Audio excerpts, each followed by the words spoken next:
Hi, everyone. Welcome to 30 Minutes with Spyglass Lending. This is a special one. This is incredible. I have someone today on great admiration for. Really appreciate him being here. He's a busy man. Why? Well, because he's a CEO. In fact, he's the CEO of a very fast-growing real estate brokerage. He's the CEO of Equity Union, but he's taken 30 minutes to discuss his story with us and to tell us a little bit about where the market is heading. Please welcome to the show, Harma Hartouni. Harma, welcome. Thank you for being here. Thanks, Aaron. Thanks for having me. Absolutely. Well, I want to start with this because something you've done really jumps out at me. I mean, amongst all the things you've done, we're going to talk about that today. You wrote a book, and that is no small feat. You wrote a book called Getting Back Up, which I believe was published and put out there in March of last year. Is that right? Correct. A year in Africa, correct. Tell us a little bit about that, the title and where it came from and why you felt compelled to write it. I have kids, as you know, and I thought my life lessons should be somewhere because, I had an interesting life growing up in different countries and having a tough dad and being insecure about who I was, trying to come out to myself, coming to another country, being a US citizen, and yet, be treated completely as a new immigrant to build a business from scratch, proving everyone wrong and all the, I have a story like everyone else has a story. And I thought my kids should know that. So I started writing a little bit, and it took me 3.5 years of writing. And it was very actually empowering because it allowed me to heal through the process. And I never thought I would publish it. I didn't think, the small success I had on it, I didn't even thought about that before. But my partner, who I will say is smart in marketing, he named it Getting Back Up. It was over even 3 minutes he came up with the name. And it's not a real estate book. It's a story of someone who has gone through things and how I made it kind of fun. And every chapter has a lesson that you take the negative and you turn it to positive. And I ended the book where my career was, with another company previously, and I had 2.5 billion in volume between 3 offices, and that's it. Maybe it will be another book, and maybe that one will be more on leadership and not personal.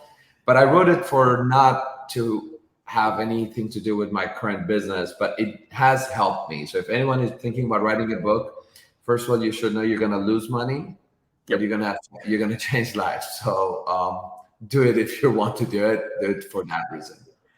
I'm going to back you up here because I also wrote and self-published a book a few years prior to you. And it's the same thing. I mean, I did it just before 40 years old. And it's like, well, why'd you do that? Why'd you write a philosophical manifesto in the middle of your life? And it's something that, like, your memoirs are usually towards the end, right? Or the need to get that out there. And it was like, it's so interesting what you're talking about with children, because that, my son was on the way at that time.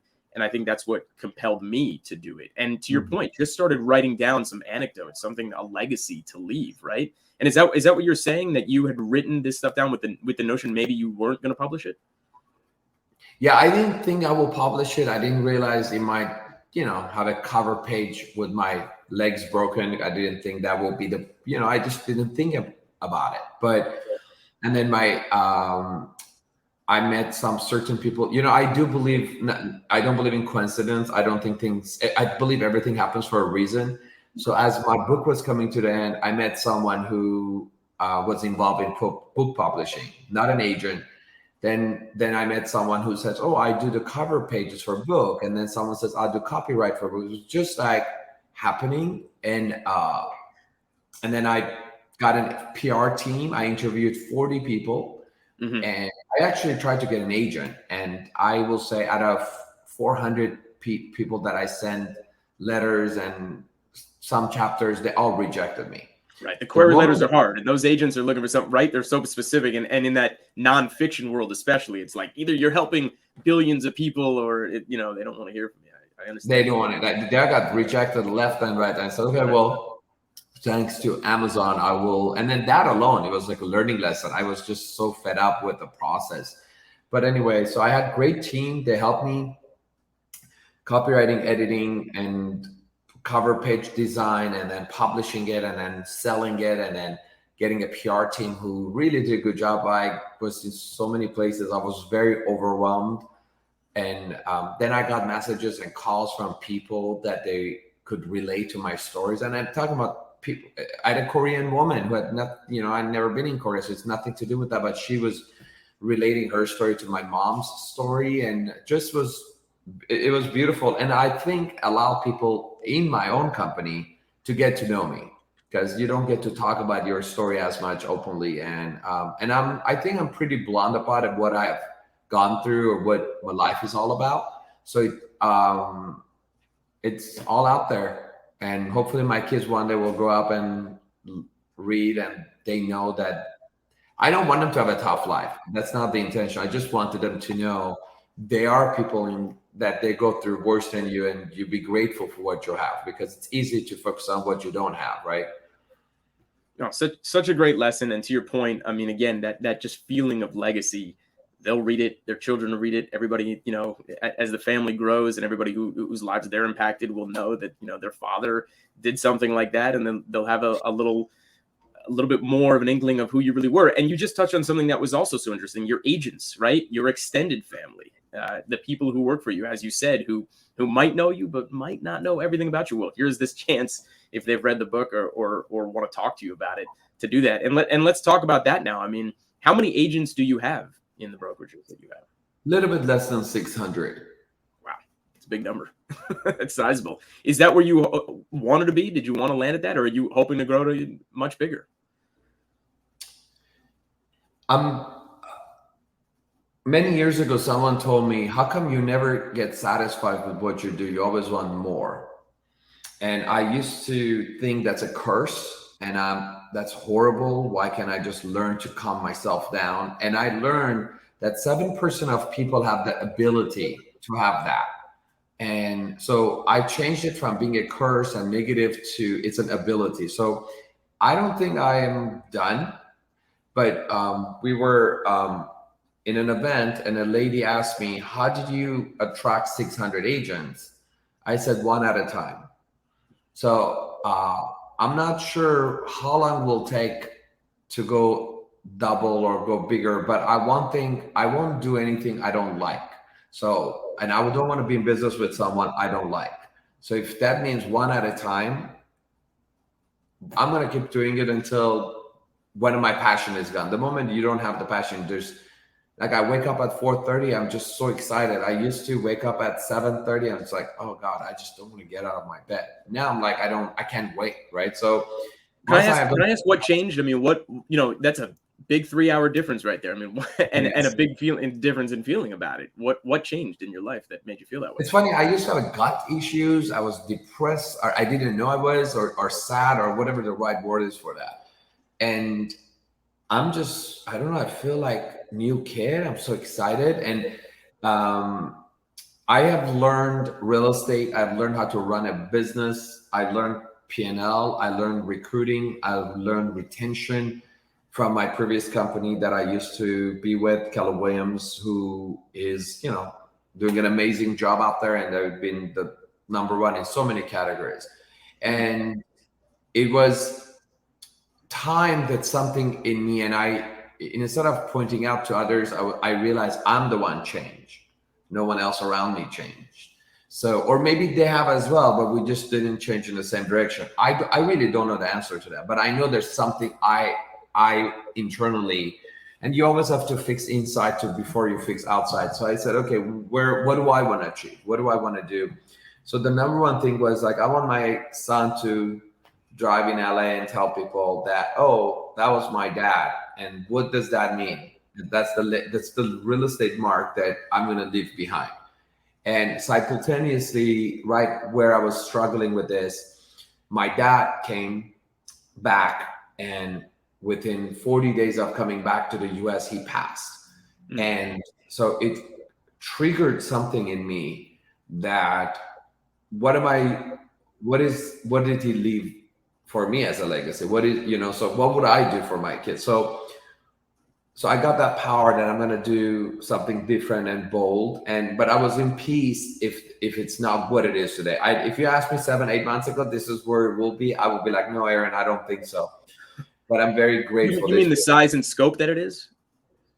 I just thought, we had 500 agents, and I said, even if everybody was like, oh, no one will stay with you, and expectations should be very low. And I was like, okay, 200 people. It's okay. I'll just have a different life, go through this phase by myself. But then 463 agents chose to stay on. And they had this is the switch you're talking about, the switch from where you were previously. When we decided to go independent and build something, I will say, from scratch. Yep.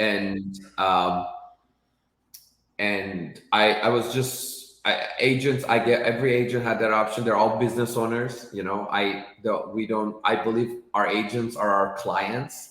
I don't believe sellers and buyers are my personal and my leadership's clients are our agents. Yeah. And my word goes far, so I have to promise and I have to deliver. So when we noticed the 463 chose to stay, considering how much money they were getting from other competitors, and they chose to stay, I really looked into it more. I said, okay, what is that? And constantly we heard the support, the environment doesn't change, the support, the environment. So I said, okay, we gotta always keep that our center. So we continued building what that is, and we have over 50 people per month joining us. And I always say, don't judge me with who I recruit, judge me with who I keep. Yeah. And it's been great. It's been a great ride. We have 8 locations right now, and each location has 10 core groups that they belong to the market share. We have Palm Springs, Palm Desert, Brentwood, Santa Clarita, and then Toluca Lake, Encino, Sherman Oaks, and Woodland Hills. And it's been amazing. Yeah, I appreciate you just listing those off, and that's great. I mean, and obviously the core ones you had started with, and I think maybe you could just touch upon the 3 with Keller Williams that you had initially, right? Those were Encino, Sherman Oaks, and where was the third again? Calabasas, Encino, Studio City. Right. Excuse me, Studio City. And now, as you mentioned, 8 locations. And what do you hope to grow to? What I have in front of me, what I have with my coach, and what I have with my leadership, each has a different numbers, so I don't overwhelm people. But definitely grow with the right people, because one bad apple can damage my entire basket. So I won't do it. I just won't do it. But I think eventually the goal will be to be the #1 independent boutique agency in California. I don't know how to get there, and I don't know how long it will take to get there, but right. And from what I'm hearing you say, I mean, that's the number that's most important. Not hundreds of agents or thousands of agents, but #1 independent brokerage, and whatever that is, right? Wherever that lands, wherever that looks like. I don't even know who it is now, because I don't focus on what everybody else is doing. I have a friend of mine who I admire, is a very big agent, very, very big agent.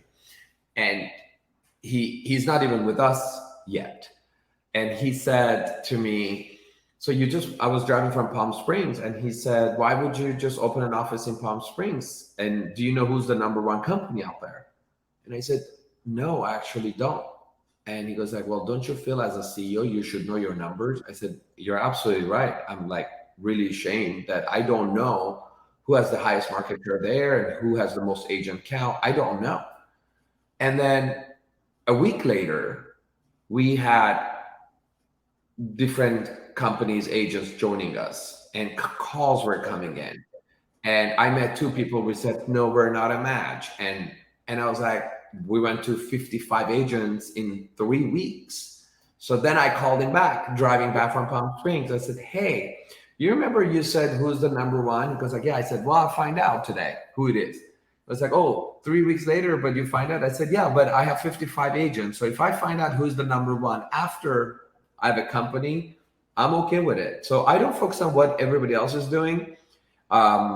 Maybe I should. I don't know. I just know that I have always in my life had many people doubted me, or they're like, or I'm doing it wrong. I hired the wrong manager. I rent the wrong location. But I'm still standing. So it's kind of hard to listen to everyone, please everyone. You have to learn, go with your gut, whatever it is you're doing. You gotta focus on wherever this internal voice is telling you. Love it. Hey, I mean, it served you well so far, of course, obviously. And it sounds like you're going to keep going. And like you said, you're getting up at 4:30 every morning with that great feeling of where this is going and what you're building here. And that's amazing. I think we'd all strive to have that. But it's also interesting that you're doing it and how fast you're expanding in a market that is shifting so rapidly beneath our feet. And maybe we could touch a little bit upon how you're feeling about that. Has anything changed with those plans, or are they ever evolving, or what are the plans now that we're looking at a very different marketplace? I mean, I think, even those who don't follow real estate religiously can probably hear, or read the tea leaves a little bit about what is going on out there. And obviously, just to kind of paint a quick picture of it, obviously, all of the euphoria has stopped. Not everybody is buying every house that just comes on the market. Demand has dried up in certain areas. People are talking about price drops, a recession potentially on the horizon, and the Federal Reserve just raising rates so rapidly this year. Just to touch on a few of the big points, let's hear your thoughts on those. Well, I have, right before COVID, I used to say market is shifting, get ready. And I said this for so long, and I became a liar, right? For 4.5 years, I was like, market is going to change. Market is going to change. Get ready. And it didn't. And people made more money. At one point, I remember agents are like, Harma, stop saying it. Yeah. So I have been waiting for this market change. When COVID hit, I didn't miss one payment on my, we own some buildings and we lease some buildings. And I didn't miss one payment. Because I prepared for a changing market, but COVID came. Although I didn't know COVID will help us, but the first 3 months, everybody I'm sure was like, oh my God, I have to file bankruptcy. This is it. So I didn't miss one payment. I prepared myself for the worst. And I also think that if you go back to when I was selling 150 transactions a year as an individual agent selling REOs, if I know what I know today, even in this market, I would have bought every listing I had. I just didn't have. So that's the part that I remember. I would say 3.5% commission, free termite, free closing costs, rate down 1%, and no one will write an offer. So there's one thing very powerful that I always said, and people listen and they walk away. You always want to do what people are not doing so you can have what they don't have. I'm online trying to find and marketing people, and you should see the quality of people applying for a job right now for much lower than they were getting paid. Yeah. Then I couldn't find anyone 9 months ago. No one will they will even laugh at me for the budget I had. I was like, it's okay. And so I think finding talent, agents are vulnerable right now. They all got lucky with their 2021 and they don't know what the basics are. They forgot. And this is not the first time. We've always gone through this cycle. And you don't have to live in this country or been in business 100 years to know, but the act that never happened before. So I'm just preparing as a company to remind them what is the basics. You don't have to spend the money to do business. Yes, the rates are high, and it will most probably go up again in February. But we just went up too much, so we're just getting an adjustment. But there are people literally waiting for today to purchase, and it's a numbers game. If you took 10 listings and you sold 9, you just have to take 25 listings to sell 9. Right. So I'm focusing on that. We're doing a lot of business planning with the top producers, with me directly, and then group. And the business plan is not like, oh, tell me about your goal, and that's exciting. We go like, okay, what you did last year to have those transactions is not the norm. What is your skill set? How are we going to get you more transactions? And what I noticed is fear in agents' eyes, that they're so scared. Or it's an opportunity. So on my job as a company owner, I just like to shift the mindset of my agent. That and it's always about how much you keep. It's not about how much you make. They don't know. They don't have a budget. They don't know what balance sheet is. Trying to keep our company's value proposition based on teaching these people run their business like a business, and gain their royalty. Well, and such a great point, because, again, I really do admire you and follow you, and I hear something from you all the time. Think like a CEO, right? I mean, you are a CEO, and to your point, each agent you have, it really is their business, right? I mean, it's their individual business. So if that's what you're saying, that you're focused on helping them keep rather than make it, this, at the same time, and obviously they've got to go out there, they've got to produce, and what that looks like, but we all know that. But to turn around and being able to look at their overhead, or being able to look at their own P&L and say, well, how am I going to make this work for me if I'm going to continue to be an agent, or make this the main job, right? Is that really what you're saying? Yeah, absolutely. It's you can't do 10 things, at the same time. One thing that I read all the time is Gary Keller wrote this book, The One Thing, and I always suggest I'm like, read that. It's very important to know that you're not going to be good in everything. And if you think real estate is your career, you better be good at it, or otherwise you'll be out. And I said this before market change. This is when people writing an offer, no contingencies, no appraisal, no as is. We name our next kid after your dog, like all this to get the offer accepted. And I was like, you have to prepare for what's coming. And doing real estate, when someone says I do commercial, residential, 2 to 4 units, I sell in LA, I sell in West Hollywood, and it's like, you're not expert in anything. So when market shifts, right, no one knows you.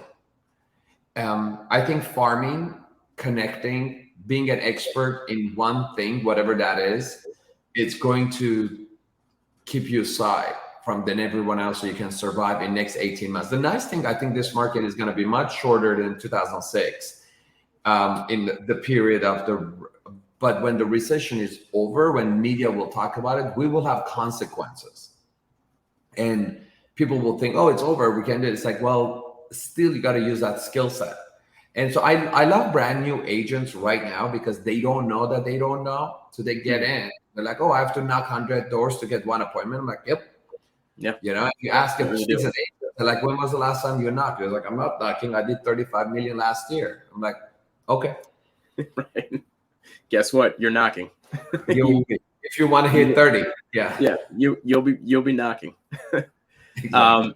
No, and such an interesting point. I mean, and look, I'm not going to hold you. I don't think anybody should be holding you to what you said pre-pandemic, because nobody was really expecting it to blow up the way that it did over 20 and 21. But hey, let's be realistic. The money was free. I mean, you're talking to a guy in finance. So, when you see sub 3%, the money was free. And when the money was free, that just changes the landscape. And yeah, you're going to see an explosion of equity. And, especially if quantitative easing was still the mantra through that time, and flooding the marketplace with trillions of dollars and giving away free money to people. Yeah, the mindset was going to be an explosion of equity, even if not everybody predicted it or knew it. And I'm not going to hold you to this either, but what do you see really in the next 2 years? I mean, you had just kind of touched on the fact that maybe this won't be that long, but how long do you see kind of the recession taking hold, or a shifting of the listing prices if they have to go down at all, if there's a move in the market? And let's just hear your thoughts. Maybe you don't feel that they will.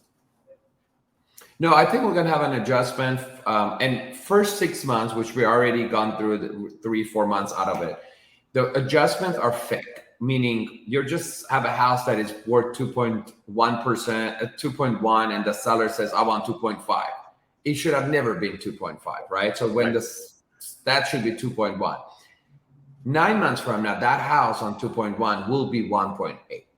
So that the first price reduction, it's not part of the price adjustment in a county. Like, that's not fair, because we had an unrealistic seller or a horrible agent, whichever. Mm-hmm. So we're going to have to clean that up right now. Then we're going to have price reductions to adjust 5, 10, some places maybe 20. I don't think it will go that far. I think 20 from the wrong pricing, yes, but I don't think if you price it right and then 10 months from now will be 20% less, I really don't see that.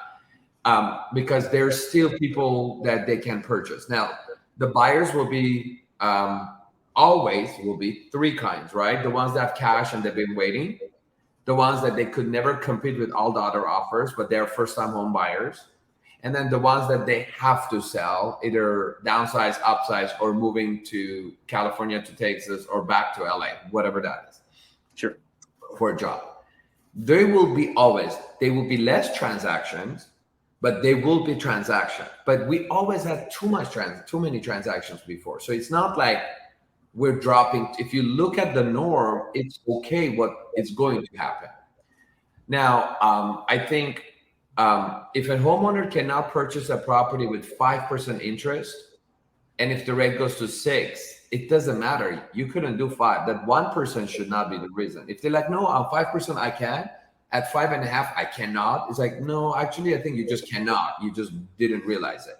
So I think if anyone who purchased a property for 3% and they're like 6% is too much, they most probably have no money to purchase. I know people put 10% down. I know people that they put money out of what is the loan that they were getting? SBA loan. And they put the SBA loan and they purchased a condo as an investment property, which is technically 100% financing.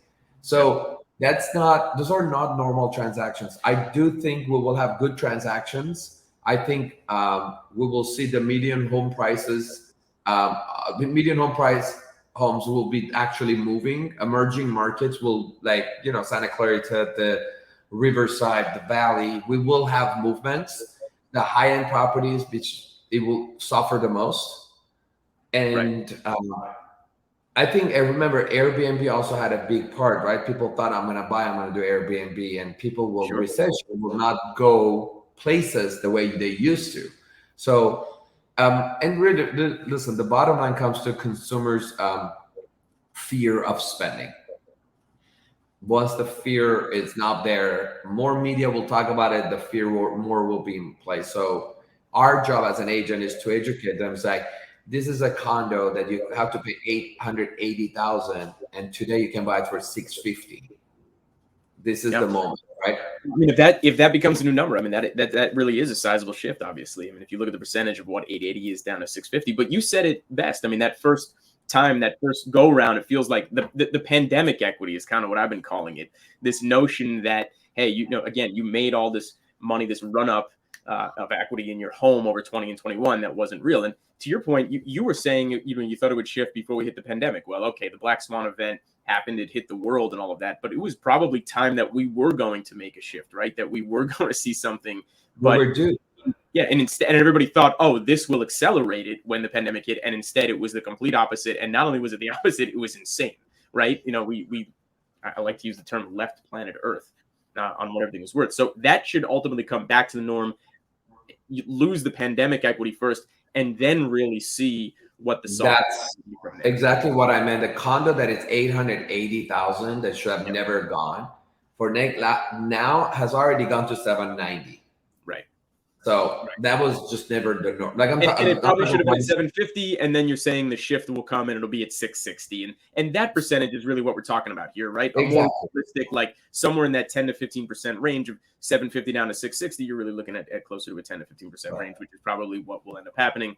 I mean, it's still Los Angeles. It's still desirable. Obviously, there are still, as you said, the three types of buyers: cash, and it's interesting because it's still close to a third of transactions right now are cash buying. I have an agent that I'm coaching, and I told she was going to buy something a month ago. I said, no, you buy it in January because the seller will reduce. And there you go. The seller did. I said, buy. I want my agents, I want them to buy properties in 2023. Every agent should own. You know how sad it is that 60% of agents don't have a home on they don't even have a home. And then the other 40% that they do, 50% don't even have more than one. They only have one property. That's not in retirement. That's not an investment, right? Your primary residence is not an investment. No, by the way, I'm so happy you said that. There are not a lot of brokers and not a lot of agents who will say that, and really appreciate you kind of putting it out there. Because a lot of people, I mean, that's what a lot of agents will sell a homeowner on the idea. Hey, this is the best investment you can make. But please say it again. Your primary residence, that's not your investment. They create wealth for other people, not for themselves, right? And my coach told me this many years ago, your license is not designed to create wealth for someone else. It's for you first. And I couldn't understand it the first 10 years. And but the most important thing is 2023, focus on purchasing something, and if whatever that is. But if you want an investment for have a retirement, you can't focus on your Social Security, right? By then I don't even know if we will have any. So focus on buying a property. But this is the time to buy, not today. I mean, we're in October right now. I'm talking about 6 months from now is the time when no one is buying it. You do have to have a good credit score. And by the way, you can use, you know this, you can buy 5 years ARM and just buy something for a year. Rate will not be 6.5 forever, 7% forever. Once it drops, you refinance. But do you have to suffer 12 months of higher payment? Yes. Don't go to Costco. Don't eat sushi. Don't go to Starbucks. Just cut those out. I promise you will find $1,000 that you couldn't afford. But you have to cut the pattern, because if you do like everybody else, you just become rich like everyone else and you're poor like everyone else. You just have to jump in the middle and you just do the opposite, because you create wealth when no one else is doing it. Love the advice, love the thoughts, love the predictions, really appreciate it. Harma Hartouni, CEO of Equity Union, author, father, husband, all the above. Appreciate your time. Really, thank you for joining us. And we'll have you back. Thanks again. Thank you. Have a great day. You too.